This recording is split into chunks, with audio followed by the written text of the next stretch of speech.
ito naman ang pag-uusapan natin, kaya kailangan din malaman to ng mga misis ng tahanan. Ang pag-uusapan po natin ngayon, SSS OFW coverage. And with us this morning, kasama natin si Miss Joy A. Villacorta, Department Manager, Overseas Filipino Workers, Management Department of Social Security System. Good morning, Miss Joy. Good morning! Welcome to Rise and Shine! Magandang umaga ho sa lahat ng viewers ng Rise and Shine. Yes, Rise and Shine. Ganda, no? Rise and Shine.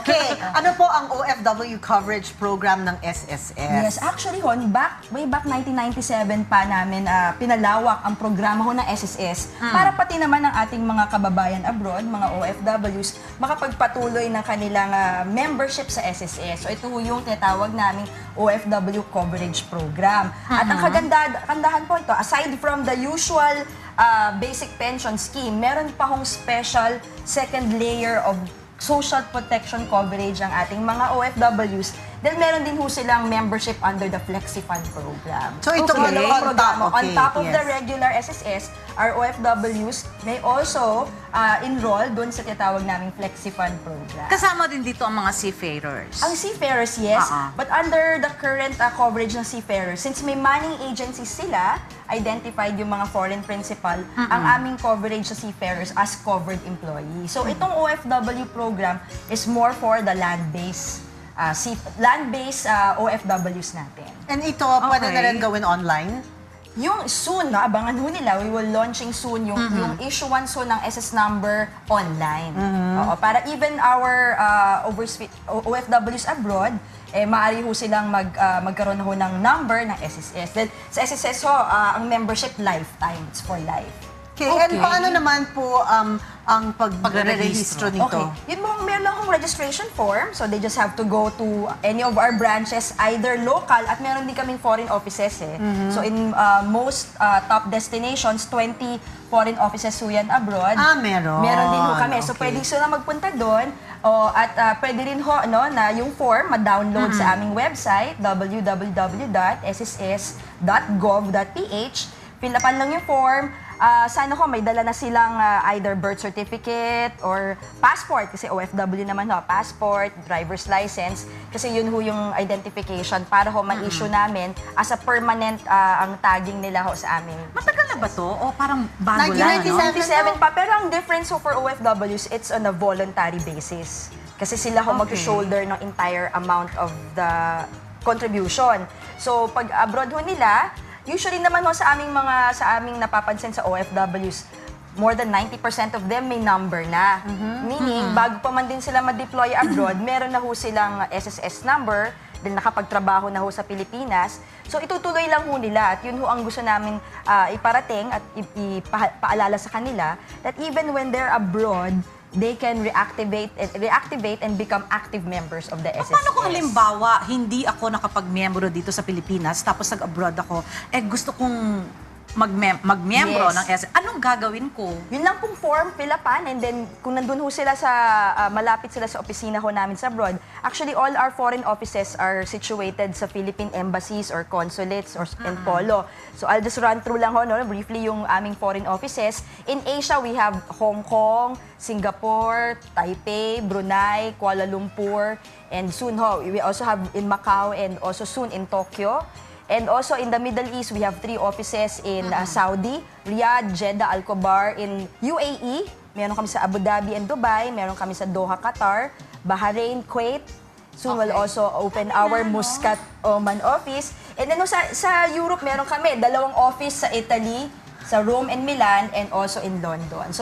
So mga OFWs in these cities, they can visit our office para ho to secure the number. And then ito ay palaging ang katabi ng ating Philippine Embassy. Yes, nasa loob ho kami ng Philippine Embassy or Consulate. Yes, I'm curious lang, no? Sa dami ng ating mga OFWs, I want to know the percentage kung sino mga nakasali na sa inyo. Yes. Yung sa voluntary ho, again ho, voluntary yung programa, alam mo natin mga 10 to 12 million na ho yung OFWs. Right now ho, ang registered ho namin around 1 million. And we're hoping through 1 all this, million? 1 million, through all these efforts ho ng pag-set up ng office, kahit naman ho, voluntary yung programa, ma-realize nila na kailangan ho, kahit nasa abroad sila, protektado ho sila ho ng SSS. At mangyayari ho yan kung tuloy-tuloy ho ang hulog nila. Okay, so kung yung hulog, Yes. magkano ang dapat na monthly contributions ng isang voluntary? For OFW, so ang minimum is 550 pesos monthly contribution. 550? 50 pesos lang po yan. At ang maximum is 1,760 pesos on ano ho yan, monthly contribution. Maximum na ho yung 1,760. So mga around 38 US dollars ho yan ang katumbas ho ng maximum. And we've been saying to them na ito ho, savings, wag mong isipin na ang SSS contributions, gastos yan, no? Ang gusto naming maintindihan ng mga ating mga OFWs and all SSS members, your contributions to SSS is a form of long-term savings. Wala hong nawawala dahil ito, kahit sa mga OFWs na 10 years ago pa yung huli nilang hulog, pag nakakausap po namin sila, ang pinapaalala namin, pwede ho nyo i-reactivate kaagad. At Okay. yun kung nahulog nyo dati, kasama ho yung madadagdag naman ho yun. So may mga members kami na 10 years ago, hindi na sila nakahulog, pero meron na silang naipon na 5 years or ilang mga taon yon. Isa ang act lang ho ng reactivation kasi wala hong nasasayang doon sa number of years na nahulog mo na. So reactivate, Okay. pupunta rin sa office. Will pay through, ang ano ho kasi namin, ang aming foreign offices, hindi ho sila tumatanggap ng contribution, so they can remit their contributions through our accredited payment channel. So abroad, meron din ho kami abroad, electronic na ho lahat yung aming mga collection partners abroad. So paghulog nila within 3 to 5 days, posted na ho sa account nila ang kanilang Yes, contribution. kasi Okay. minsan gusto nga nila but wala silang time. Yes. Kailangan it has to be very accessible Yes. for OFW. Correct, So Miss kailangan Jackie. ito ay malapit or madaming mga branches na pwedeng pagbayaran. Actually, we've tied up usually doon sa mga remittance centers na kung saan doon na sila nagre-remit para pagpunta nila, one-stop shop, pag-remit nila ng pera for their families, they can also pay na agad their contributions to SSS. Kanina nabanggit mo, Miss Joy, na ang babayaran nila monthly contribution is 550 50 pesos. Sa minimum, ang maximum 1,760. Ang maximum is 1,760. 760. Ano ba ang difference doon? Kung halimbawa magma-maximum sila ng 1,700, mas maganda pa ba ang benepisyo na ibibigay Yes. sa kanila? O pare-pareho lang ba yun? Tama po. Thank you for that question. Kasi yun yung gusto namin iparating. Although they can pay from the minimum na 550, but of course, ang benepisyo sa SSS, base ho sa anong kinontribute nyo. Hindi lang sa amount, kundi sa haba ng pagko-contribute ninyo. So kung mas mataas ho ang contribution sa SSS, ang basis ho ng hulog ninyo, mas mataas din ho ang benepisyo. Yun ho ang aming lagi pinararating. At alam naman ho natin ng OFWs, yun ho kasing 1,760 pesos, ang katumbas ho, corresponding na monthly salary credit is 16,000 pesos. So kung ang sweldo mo is 16,000 and above, hanggang 1,760 pesos lang yung maximum contribution. maximum. Yes, and we're sa pag-iikot ho namin, no, talking to our OFWs abroad, ang sabi nila ay kayang-kaya naman namin yan. Yung 1,760. Kasi kaya nga daw nung bumili ng mga load o kaya mga bagong cellphone sa ating Oo mga nga. OFW. So, ang gusto din ho namin ma-reach out yung mga pamilya na sana ho, nanonood ho lahat sila ngayon, yung mga viewers natin, na mahikayat din ho nila na pati yung kanilang mga kapamilya na o mga OFWs abroad, isipin din ho na sana meron silang at least SSS. Pagbalik ko nila, dahil sigurado naman ho, uuwi sila. At Kasi dito sila savings naman yun. Savings Ano naman naman yun. ang benefits or anong advantages kung ito ay ilagay sa SSS, kung yung pera ilagay na lang sa bangko? Definitely ho, kasi ang hulog nila sa SSS, in times of contingency, may maaasahan sila. So ang range of benefits ho namin, may short-term kami na benefits kung nagkasakit, at para sa mga female members, kung nanganak, may maaasahang benepisyo. Para ho sa mga long-term needs, for example, disability, kung meron hong sakunang nangyari, aksidente, covered ho sila.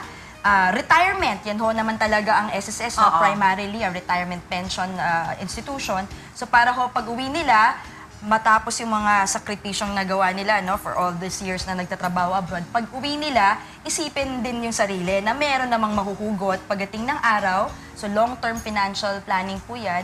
At meron sila. At in the event of death, at least so, sigurado sila na ang kanilang beneficiaries may maaasahang benepisyo. So kami ho, ang aming dyan, from sa simula, no, from birth up to death, covered po Meron. namin. At may maaasahang benepisyo ho ang mga pamilya. Paano kung halimbawa, hindi ako miyembro, tapos nabuntis ako, gusto ko mag-miyembro ngayon, pwede ba yon? May makukuha ba ako? Ay, meron ho tayong tinatawag. Di ba? Buntis ako, Kaya nga yun ang ano namin, nga, sinasabi namin lagi na sana early on, ma-realize nila dahil hindi natin masabi ko minsan yung kung kailan mangyari yung sickness o yung injury. So, even ho yung maternity, pagbubuntis. o ano ho, no? Dahil minsan di mo rin planado. So, para ho alam nyo na lagi kayong merong maasahang benepisyo, maging regular ho, no? Yun kasi ang aktibong, namin, na pag maging active member, in any case na meron kayong contingency, sickness man o niya, no, maternity or lalo yung disability, meron ho kayong makukuhang pension. Nangyari na ba yun sa SSS? Na kung halimbawa, yung, kunyari, may sakit, no? Tapos hindi naman siya miyembro. Tapos yung pamilya, may miyembro siya. Meron ba nangyaring ganon? Meron ho kasi kaming na Pinapayagan niyo ba? contribution, meron ho dapat na meron na kayong contribution even Past prior. contribution. Oo, may contribution Yeah. na during that So, time. Kaya kung halimbawa, di ba, kunyari, cancer patient. Hindi na mahabol. Hindi na mahahabol, oho. Yeah, ibang Ganun ahensya ba na lang yun? puntahan nyo. Hindi ko PhilHealth halimbawa, yata ang covered doon pag- parang pag- tinaningan ka na, okay, 1 taon na lang ang ilalagi mo sa mundo. Okay, magpapaano na ako SSS para kung after a year, meron na akong ano. Yun po sa mga voluntary, kaya sinasabi namin, dahil sa sarili ho nila, sana ma-realize nila yung value of savings early on. Huwag yung huwag yung antayin na meron Na may mangyayari, So may early sakit, on, at oo. least, kahit pa konti-konti ho, maghulog ho sa kanilang SSS. Okay. Partner member ka ng SES, sorry. Sana nga po, member din Yeah, member. are you a member of SSS? Yes, ako din. Not active, but I will reactivate. Yes, sana po. Okay, thank you so much, Miss Joy A. Villacorta, Department Manager of Social Security System or SSS. Thank you very much, Miss Maraming Joy. maraming At naliwanagan salamat. ako. Thank you. Opo. Naliwanagan ako doon sa sinabi niya kanina na mas maganda palang benepisyo pag 1/7. At saka, habang hindi pa nabubuntis, mag-activate. mag-activate na po. Kailangan na, i-activate di ka ba? na. Any contact details? Yes, sa ating mga OFWs ho, no, meron na kayo, very special kayo sa SSS, meron na kayong own dedicated contact center. Ito yung tinatawag naming OFW Contact Services Unit. So, maaari ho kayo mag-email sa ofw.relations@sss.gov.ph at tumawag ho sa 364-7796 or 364-7798. At kayo ho, Okay. sa mga concerns niyan, yan ho, mabilis yung sasagot sa inyo. Talagang mabilis, ha? Yes, so special na ho ito. Is this person to person na nakakausap kasi yung iba, correct di ba, na nahihiya Lalo na ho sila. yung numbers, diretso ho yan, tao hong sasagot dyan. Okay, hindi parang pasa-pasa. Hindi Yeah. po, hindi po. Kasi ho, special ho ang aming sa ating mga OFW. Promise. Promise. Okay. At saka hindi nagbibisi lagi. Oo, hindi. Tawagan natin Baka kasi mamaya. magtawag, Oo nga. busy ng busy. Okay, thank you so much, Miss Thank you, Joy. Miss Joy. Thank Thank you you. so much. Okay, wag po kayong aalis dahil magbabalik pa rin po ang Rise and Shine!